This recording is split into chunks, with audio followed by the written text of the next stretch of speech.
नगर news 24 प्रतिबिंब जनमानसांचे। तारकपूर येथे भांडण सोडवण्यास गेले असता पती पत्नीला मारहाण।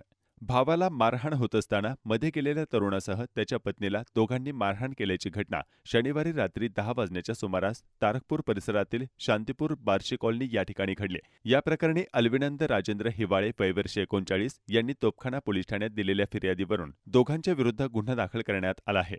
बंटी पटेकर आणि भावड्या पटेकर पूर्ण नाव आणि पत्ता माहिती नाही यांच्यावर गुन्हा दाखल करण्यात आला आहे।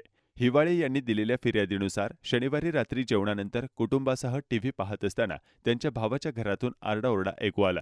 आवाज ऐकून त्यांनी व त्यांच्या पत्नीने भावाच्या घरात जाऊन पाहिले असता बंटी पटेकर हातात लाकडी दांडा घेऊन त्यांच्या भावाला मारहाण करत होता, तर भावड्या पटेकर लाथाबुक्क्यांनी मारहाण करत होता। हे थांबवण्यासाठी हिवाळे व त्यांच्या पत्नीने हस्तक्षेप केला असता बंटीने हिवाळे यांच्या खांद्यावर लाकडी दांडक्याने प्रहार केला आणि भावड्याने त्यांच्या पत्नीला लाथाबुक्क्यांनी मारहाण केली। शिवाय दोघा संशयितांनी शिवेगाळ करत त्यांना जीवे मारण्याची धमकी दिली। या घटनेनंतर जखमी हिवाळे दाम्पत्याने येथील जिल्हा शासकीय रुग्णालयात जाऊन उपचार घेतले आणि तोफखाना पोलीस ठाण्यात फिर्याद नोंदवली। पोलिसांनी या प्रकरणी गुन्हा दाखल करून पुढील तपास सुरू केला आहे। तर अशाच महत्त्वाच्या बातम्या जाणून घेण्यासाठी नगर न्यूज 24 ला सबस्क्राइब करा।